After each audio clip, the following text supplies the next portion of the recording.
I'm Michael Klare. I'm here at Hampshire College in Amherst, Massachusetts.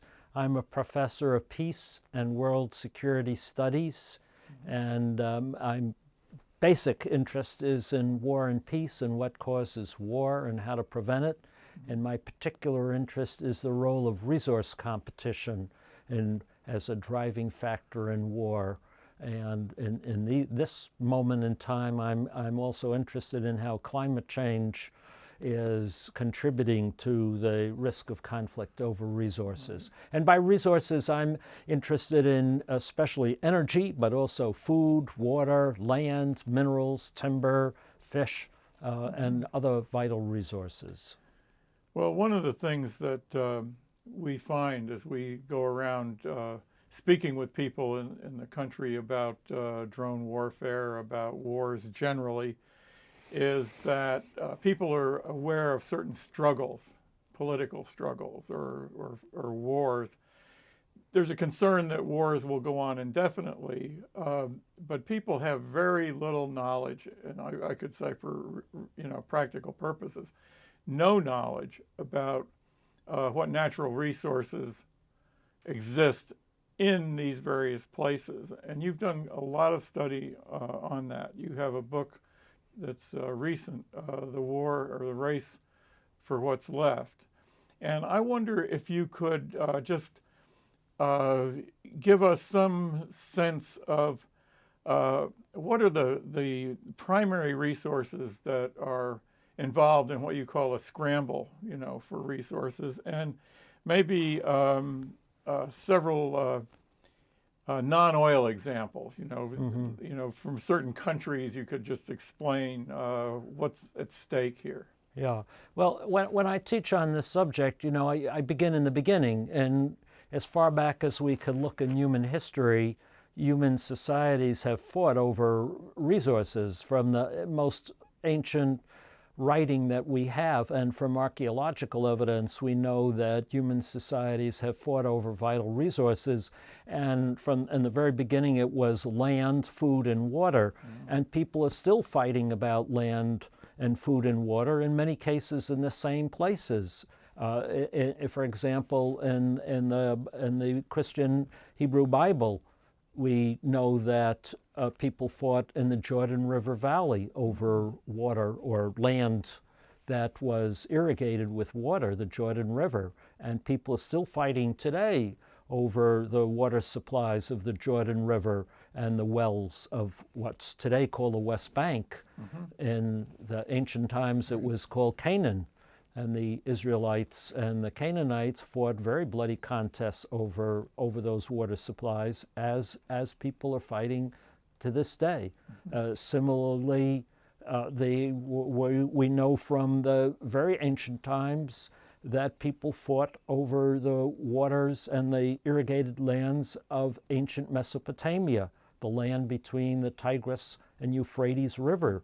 And this is where the war in Iraq is taking place, and water is an important dimension of those conflicts.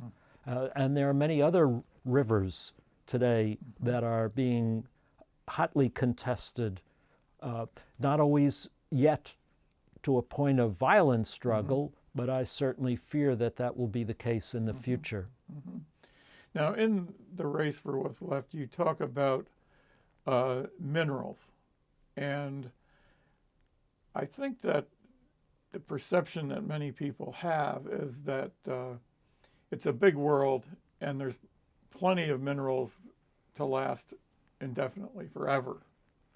But your book really talks about very sharp conflict in Africa and other places over minerals. Could you talk a little bit about that and some of the specific minerals that we're fighting and striving over between ourselves and China or other countries? Well, now we have to distinguish between kind of basic industrial minerals like iron and copper and aluminum, stuff that we use in very large quantities.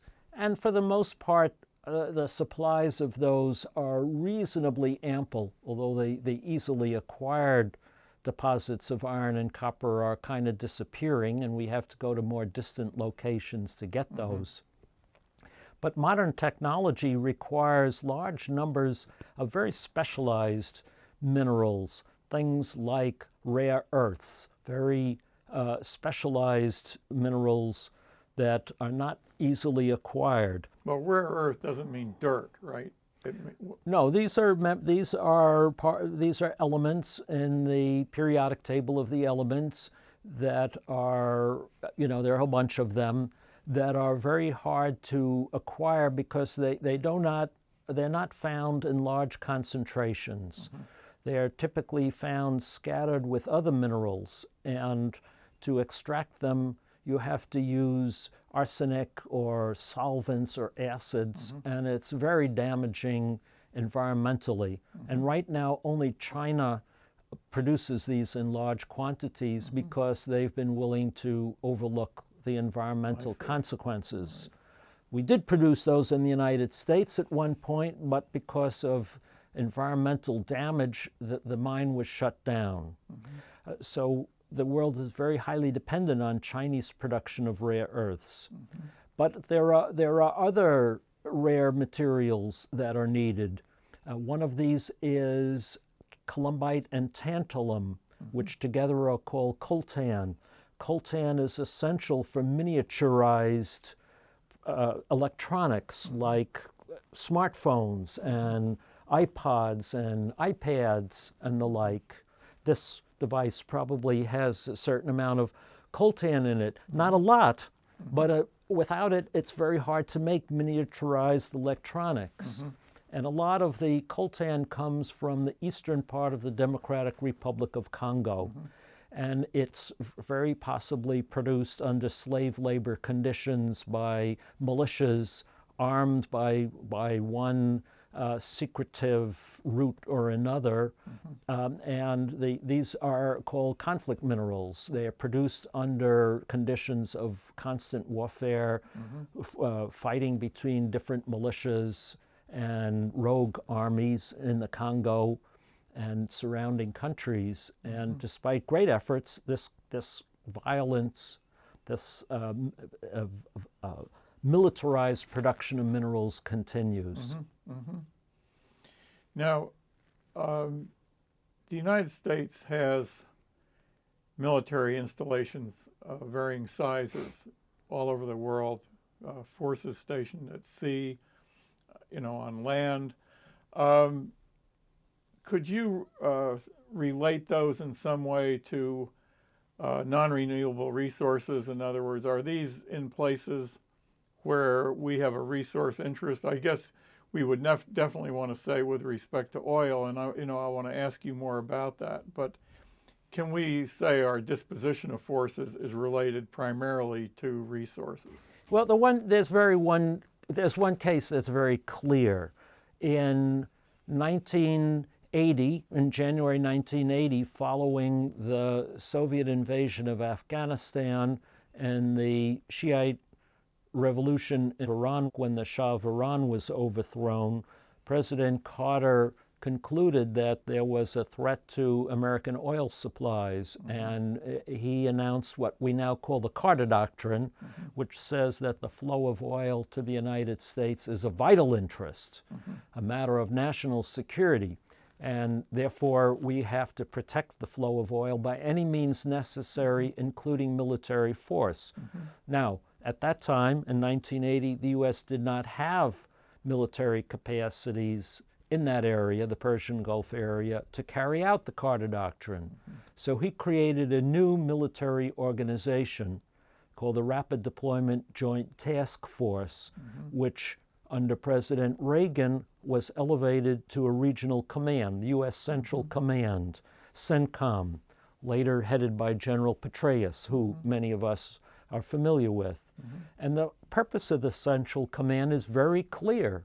It was founded for the purpose of ensuring the safety of the oil flow from the Persian Gulf to the United States and its allies. That was its intended explicit function. So absolutely, U.S. forces and military bases were created for the purpose of ensuring the supply of raw materials. Mm-hmm. And so often we're told that we have to deploy or use military forces to react to terrorism. But it seems as though when it comes down to the vast amount of money that's being spent for military disposition around the world, it would be because of resources, not necessarily because of terrorists. Would that be correct? You can't separate things that way. Terrorists are a phenomenon. It's a response to a history of religious movements that occurred in the Middle East and that have been there, have developed over a period of time, and they're a response to conditions within the Middle East. Now, when countries come in there for whatever purpose, in the case of the United States, it's to extract oil, these two developments collide.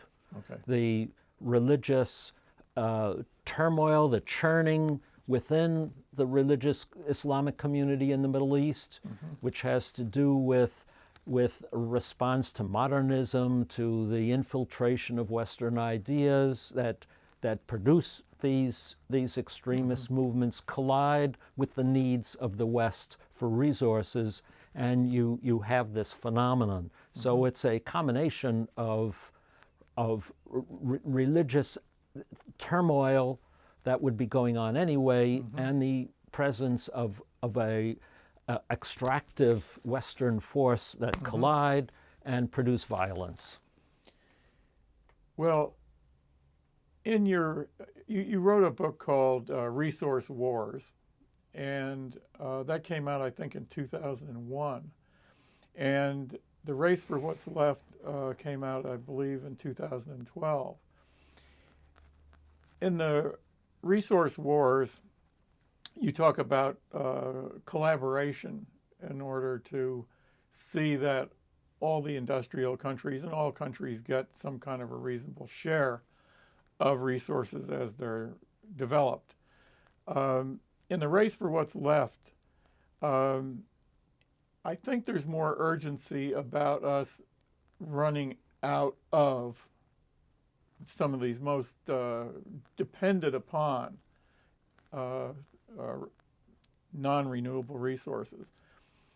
And can you say what's the urgency of this? I mean, are we just like making something up here? Well, gee, we're going to run out of this thing for our cell phones, or looking down the road, what different, of these basic things have different amounts. So it's not all going to happen at once, probably. But what do you see forthcoming as if we pursue this military course that we're on? Well, several things have been happening over the past, since the change of the century, since we're into the 21st century. One is the emergence of China, and there really hasn't been anything comparable to that in human history, where you have the emergence of a major economy that's growing so fast on such a large scale. Now, the United States grew rapidly in the second half of the 19th century, but what's happening with China is at a much greater speed than anything we've seen on a much larger scale. China is also producing, not just for China, but for the rest of us. So a lot of what they produce is sold to the United States and to Europe. So we have to put that into context. They are the manufacturers for the world.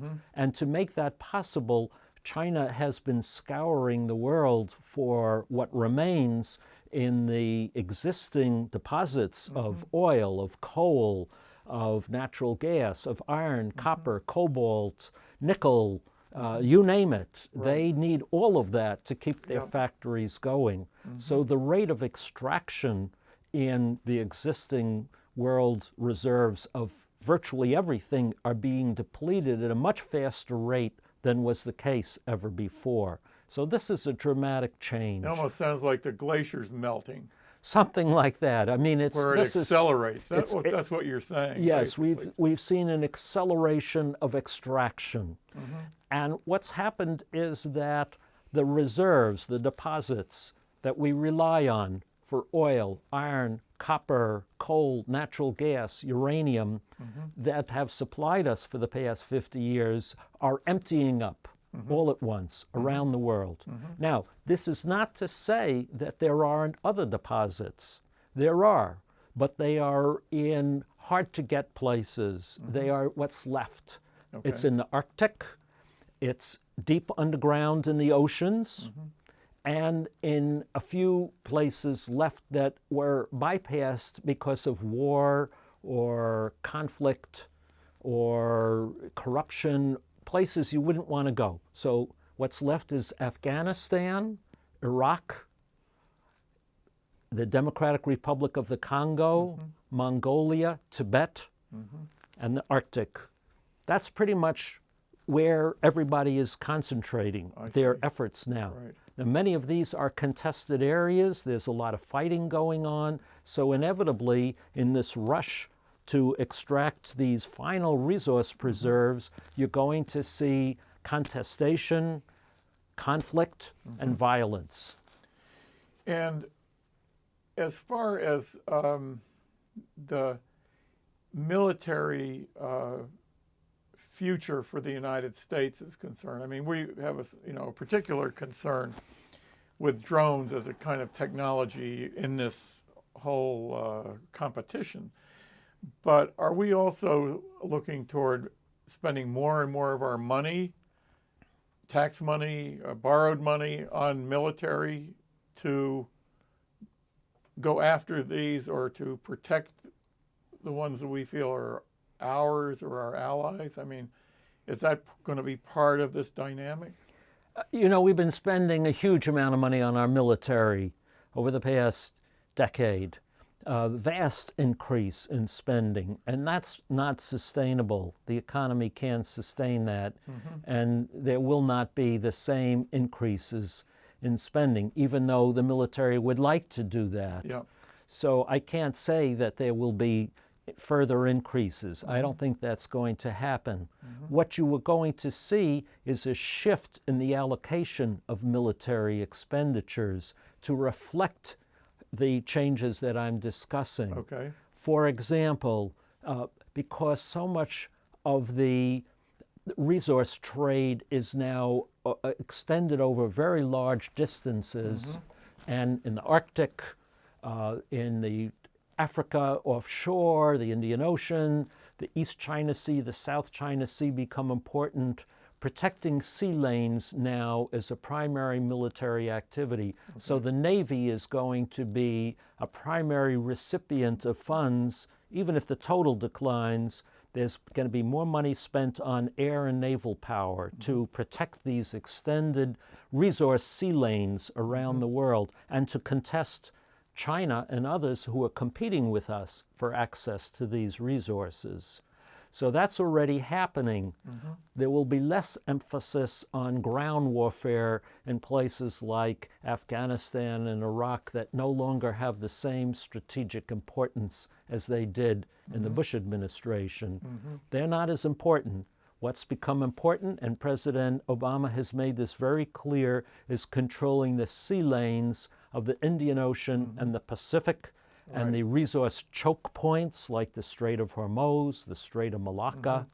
That's where the money is going to go, the air and naval capacities that control those vital sea lanes. Okay. Now, I think for most people looking at this interview that we're doing, it sounds like we're just going to be in war, in threatening, one group, country threatening, if you go here, then I'll have to respond, in this kind of thing.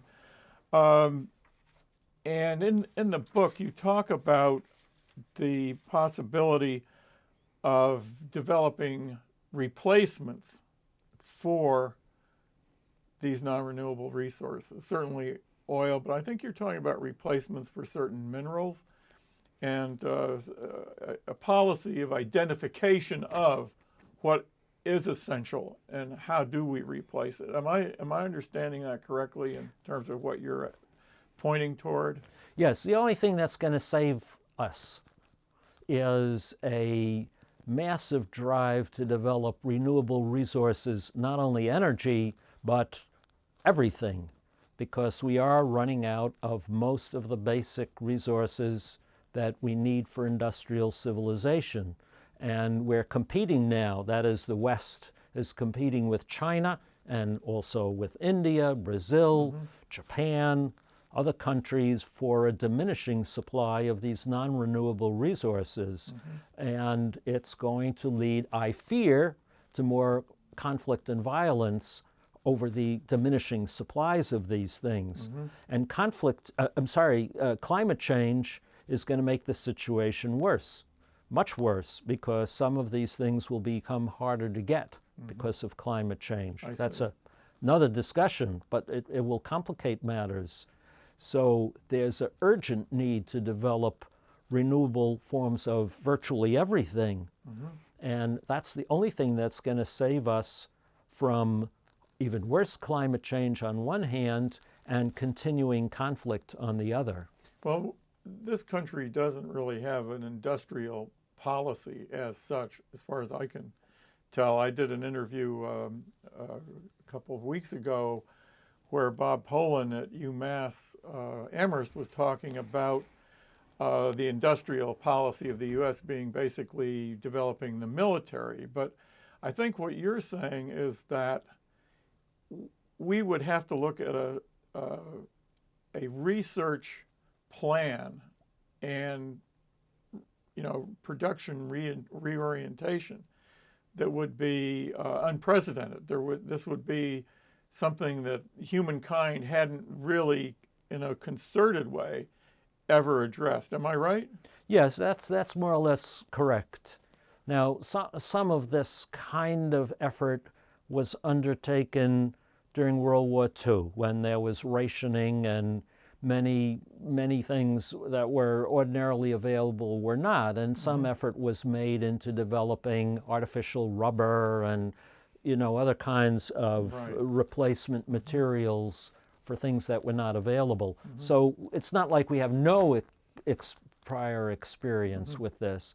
And we are investing a lot of money under the Department of Energy in developing renewable forms of energy. So it's not like we're starting from zero. But as you say, obviously we have to do this on a much larger scale than ever before. And I believe we have to do this cooperatively with other countries, because even if we did this and China didn't, and Japan and India didn't, the world will still be a horrible mess. So we have a vested interest in working collaboratively with China and India and Japan and other countries in moving down this path towards a sustainable future. Well, how do we get from here to there?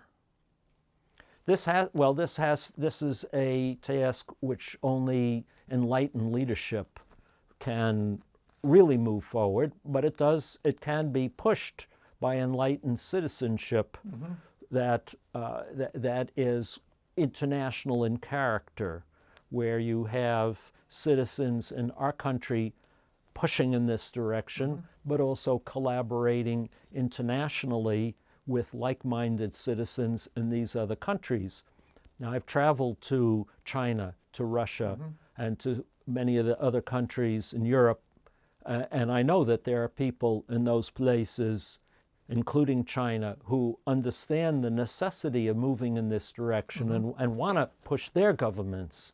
So we need more international cooperation at the citizen-to-citizen level, college-to-college level, community-to-community level, to push leaders to move in this direction. Well, you see, we last year particularly traveled around this country quite a lot speaking about drone warfare, and we mentioned your book as we went along, and we would talk to church groups, people in the street, about these issues of resources. And I would say that people here don't have the information generally that we've been talking about in the last few minutes. And why do you think that is?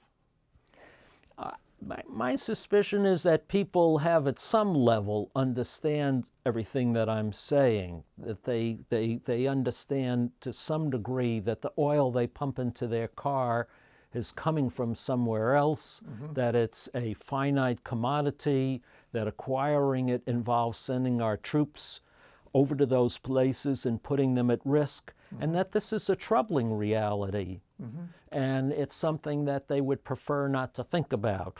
So it's not that they don't know about it necessarily, but more likely that they prefer not to think about it and put it out of mind. So unfortunately, it's necessary to remind people over and over again of what I think they really know in their heart of hearts is the case. Yeah, but if the information is missing with respect to minerals, or it's missing with respect to how farmland is being bought up in various parts of the world, it seems that you could get into a situation, and I think we might be in one, where people are only focused on oil, not realizing the breadth of what you're not the problem, but also what you're proposing. And I'm just wondering, you've been writing for a long time. You've been teaching here for 28 years. You've spoken countless places. And what do you think we could do to get this information to more people? I think you can only do what you can do, which is to communicate as much as possible. I try to speak a lot to young people, college-age people, because I think they understand implicitly that their future is at stake and that their future does not look very promising because of climate change and other factors. And I think they understand that something has to be done. So they have a greater buy-in to hearing about the necessity for change. Well, the plan of action in terms of the not only oil, but the minerals, the water, and a prescription, let's say, action plan for the United States. Is there anything like that that's drafted now to move us in the direction that you're talking about? Oh, there are many people who are working on these kinds of plans. Any university I go to has very bright young people working on all aspects of this. I know there are. I can't say there's a master blueprint, but there are organizations like the World Resources Institute, World Watch Institute, the Earth Rights Institute that are tackling this day in and day out. And that would be tackling the idea of making a replacement for the elements that run your cell phone. Absolutely. Okay. Or certainly are aware of where that research is being done and what the necessity is. Yep.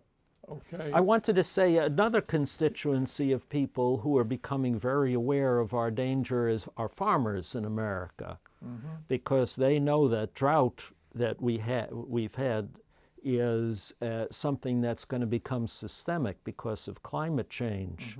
And they're closer to the realities and therefore more likely to be aware of the dangers we face. And farmers are also the ones who are going to be the victims of fracking from the extraction. Could you explain that? Well, fracking is the process, hydrofracking or hydraulic fracturing, the way of extracting oil and natural gas from shale formations, requires a tremendous amount of water. And this is the way the oil industry wants to increase the supply of oil and natural gas by fracking shale formations in Pennsylvania, New York State, and Texas, and North Dakota, and other parts of the country. And this is being celebrated by everybody, including President Obama. But it uses a vast amount of water. When the water is used, it's contaminated with toxic substances. It has to be dumped somewhere at risk of the water supply. And farmers are coming to understand that farming will be put at risk because of the competition for a diminishing supply of water. I see. So we're not talking about the Middle East now or Africa. Right. But here at home, we're going to see water scarcity and conflict over water. So how do you account for this being popular on the part of the president or anybody else for that matter? Well, it's going to produce a lot of money for a lot of corporations that are very powerful. It's going to create some jobs, going to make some people rich. It diminishes our dependence on Middle Eastern oil, which many people see as an advantage, and I understand that. Right. They're undervaluing, underestimating the environmental consequences of this to our water supply.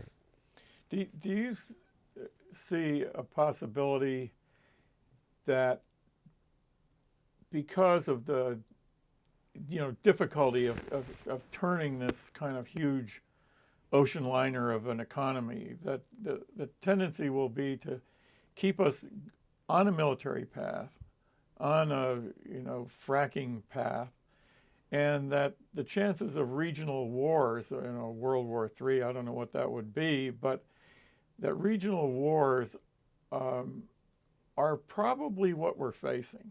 Because,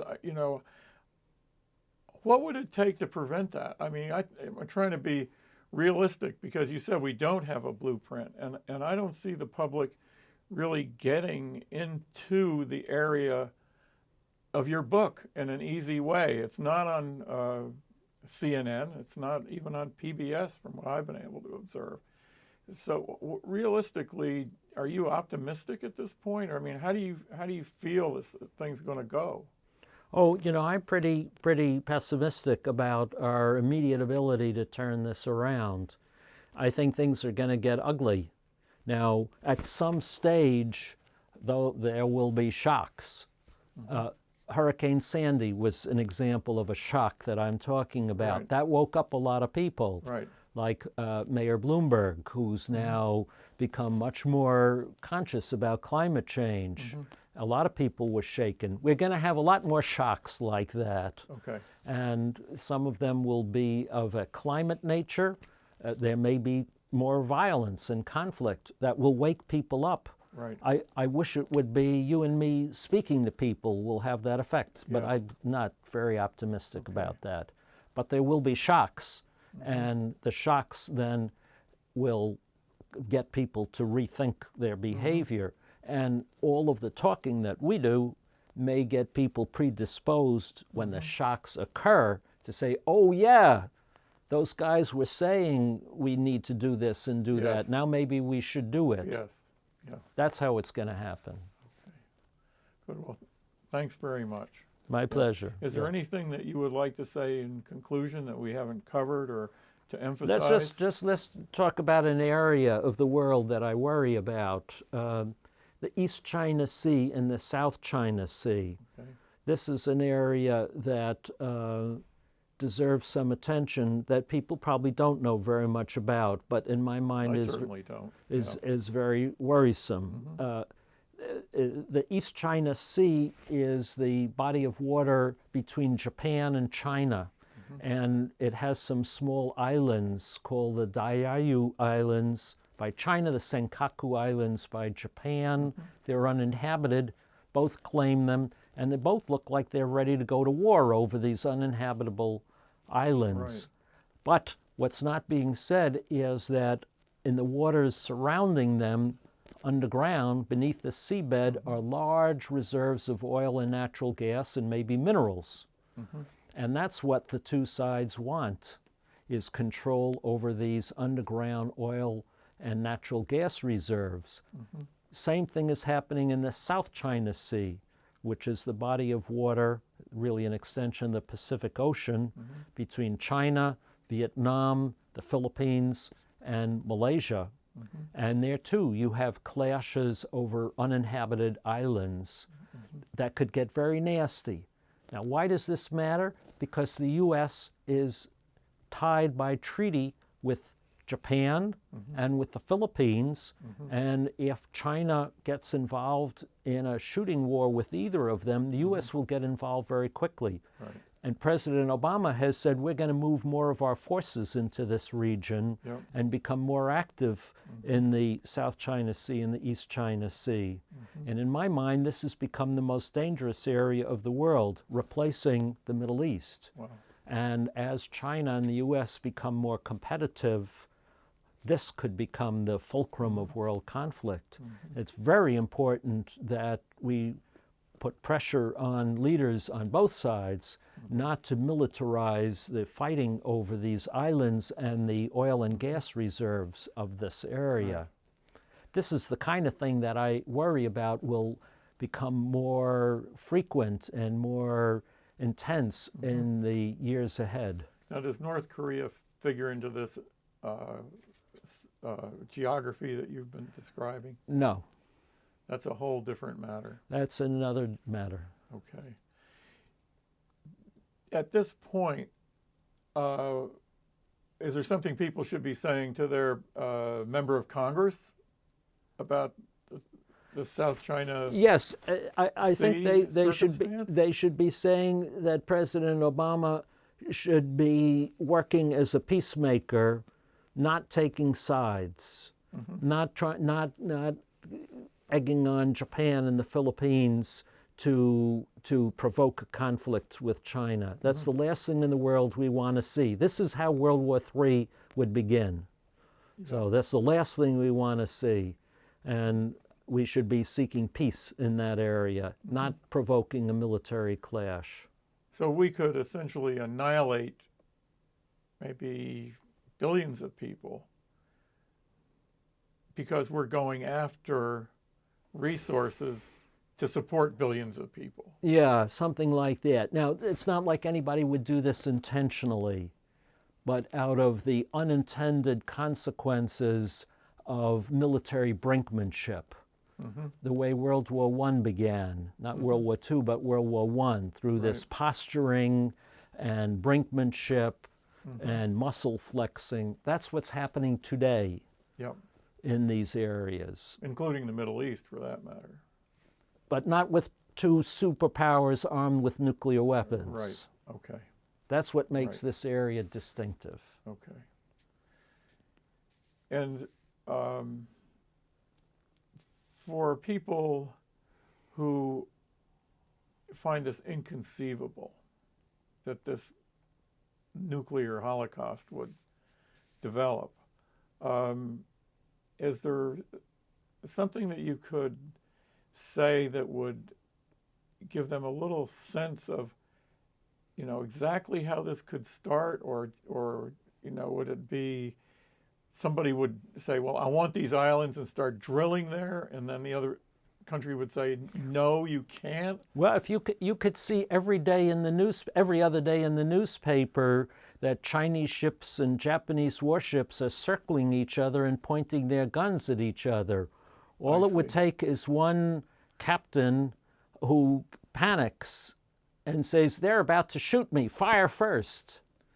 Okay. Something like that, unintended, unintentional, in the panic of the moment, or it's foggy or it's dark and they're not sure that ship is coming too close. So basically everybody needs to cool it. Step back. Yes, step back. And that would be done through the United Nations. How would that be? How would that conversation develop? I think it takes a president of the United States to do that. Okay.